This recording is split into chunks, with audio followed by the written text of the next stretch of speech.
Hello and welcome to I Can't Believe It's Not the Mouse, the podcast all about animation not made by the mouse. I'm your host, Octaviano, and yes, if you just noticed, I did change up the intro.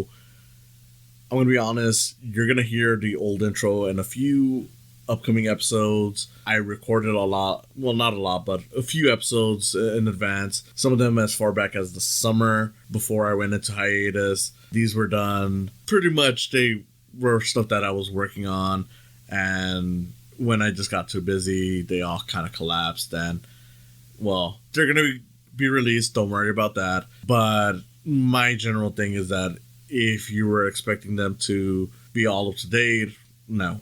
I have to release a few episodes that have already been made as a little buffer. That way I can release these on a pretty normal basis.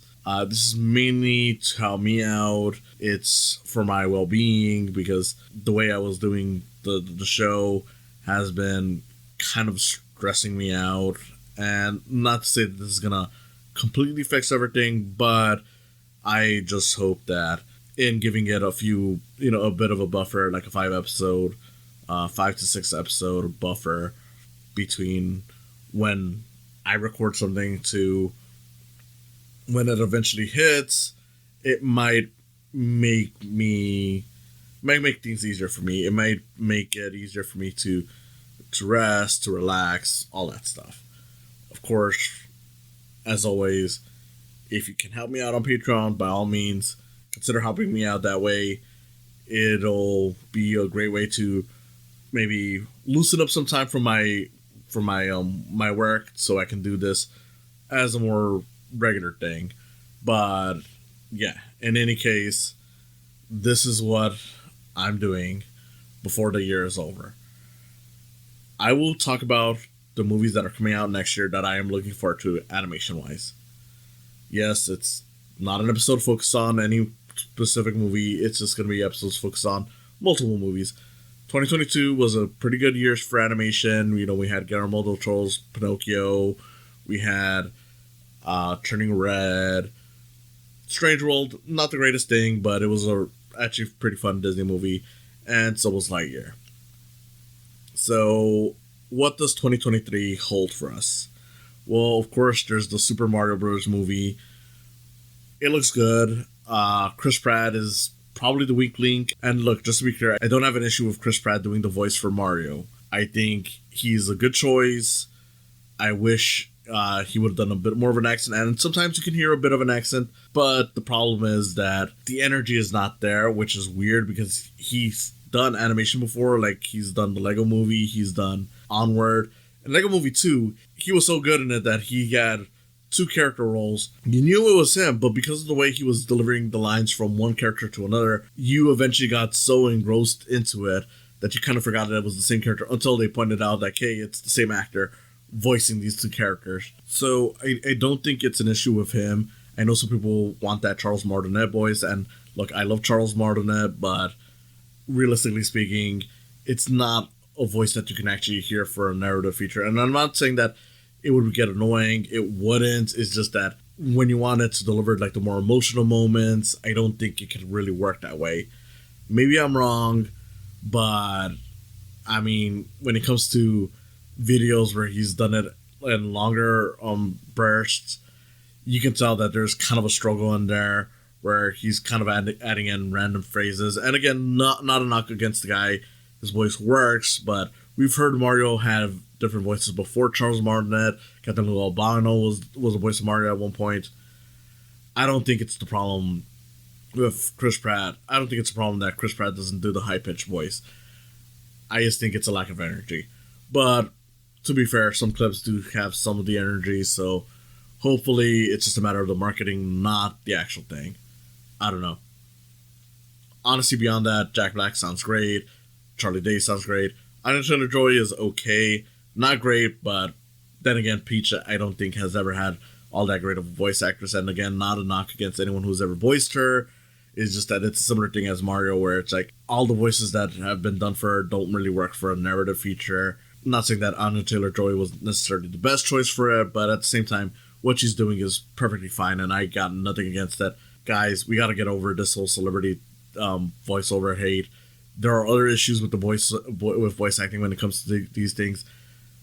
The person being famous is not exactly the issue. We've heard, celebrities that do good voice work. We've had ones that do bad voice work. We've even had voice actors who do bad voice work every now and then. It all depends on the role. It all depends on the direction. It depends on multiple factors. So let's get over that. Another animated movie feature we're getting from Illumination next year, Migration. Migration is being done by the guy who did Ernest and Celestine. Really good animated movie if you've never seen it. It's a nice little foreign feature. Check it out. That on its own is enough to get me excited for Illumination next year. Both Super Mario Bros. Movie, which is being directed by the Teen Titans Go guys, so that's another mark for that.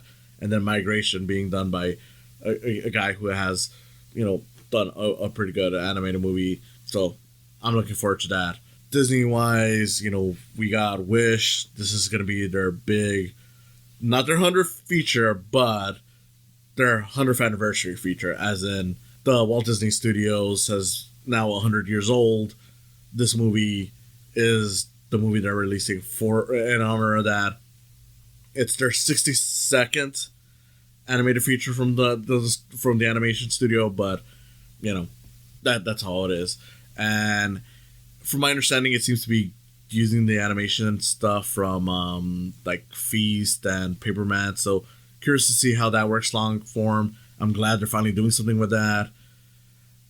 Story-wise, there's not much to it other than it's supposed to be about the wishing star that Disney famously uses.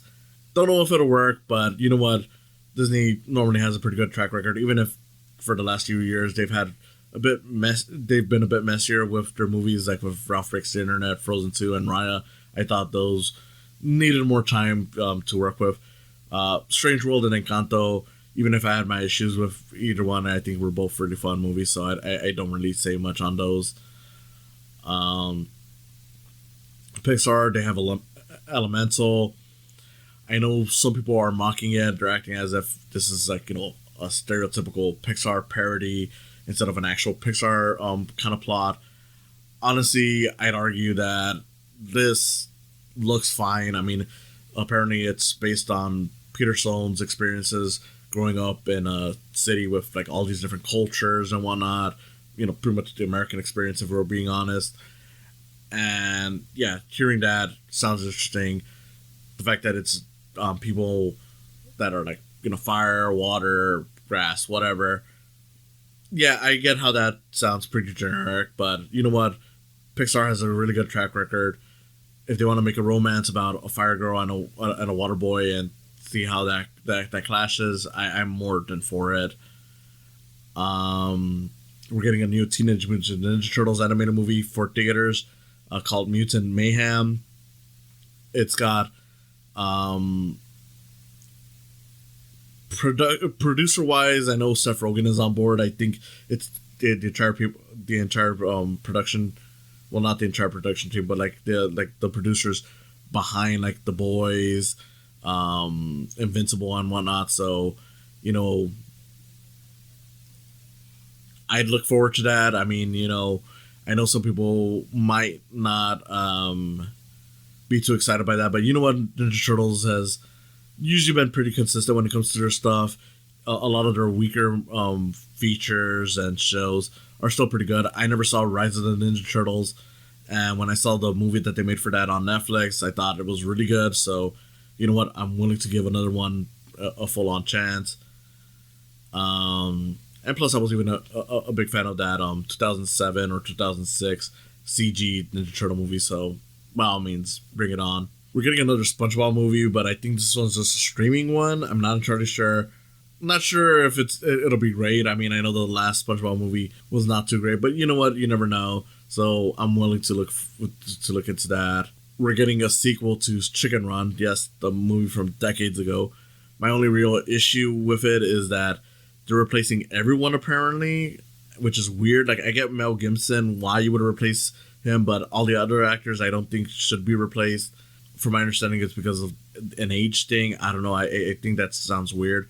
But you know what? Aardman is usually pretty good. So I still have hopes for it. My only real issue is that it's going to Netflix, so who knows if that actually works out well, because Netflix, well, I can praise their animation. The problem is that they never really promote the stuff well enough to really get the attention that a lot of these movies deserve, so that kind of sucks. I think we're getting fixed. This is a Genndy Tartakovsky movie from Sony. It's an R-rated movie about a dog who basically is about to get neutered, so he's trying to celebrate like his final hours. Before that, I almost saw the movie. I actually got invited to a test screening, but I got COVID the weekend it happened, so unfortunately could not see it. Disappointed, but you know what? I'm more than willing to see what they do with that. I mean, again, Tartakovsky is an animation legend for a reason. So if that is coming out 2023, going for it, I mean, I'm pretty sure it should be, because it's got test screenings now. So, it'd be weird to see a delay, but who knows? You never know. Along with that, Sony is also releasing Into the Spider-Verse 2, now known as Across the Spider-Verse, which is, of course, the sequel to the animated Spider-Man movie. And look, that movie, amazing. So there's really nothing I can say here that would change your minds. If you're into it, you're definitely going to watch it. I want to watch it. I want to see all the different Spider-Man. I love that, even though it's a multiverse story, which I'm kind of getting tired of just because we've had so many of them, it still knows how to deliver the emotion, because there was a recent trailer as of this recording where you see the mother talking to Miles, and it's just like, okay, yeah, this is going to work. This is going to be great. But yeah, that's definitely something. It looks like we're going to have some really good animated movies next year. There's also Nimona. I don't know much about Nimona other than it's apparently based on a comic. There's apparently a lot of good representation for the LGBT community, so that's good to hear. This was a movie that was canceled by Disney because Blue Sky Studios was doing it, and Blue Sky got shut down. Shame. But thankfully, the movie has been allowed to be finished elsewhere, so hopefully it's good. Hopefully it comes out as good as they were hoping it would be. I don't know too much, so I can't really say much, but I'm willing to see it just based on that backstory, because I am fascinated by stuff like canceled movies, and seeing movies that almost got canceled get their due. Yeah, generally speaking, it just sounds like a really good year for animation. In any case, yeah, that's what I'm looking forward to towards 2023. If you think I missed something, just keep in mind that this is just going off of what I know is coming out. There's other stuff that I may not have heard of that is going to be really good, but I just haven't heard of it, so how can I even say I'm looking forward to it? But I'm sure there's other good stuff that's coming out. Thank you for listening.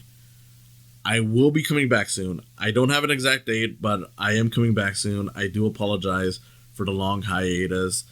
It lasted longer than I expected, but, I am planning to come back. You might notice some of the videos will have fluctuating looks to them, just because, again, some of these are from back in the summer, and that's not because I didn't want to release them. It's just that I'm like, okay, they weren't finished at the time, or by the point where I reached, started working on them again, I felt like, okay, let me do them all together.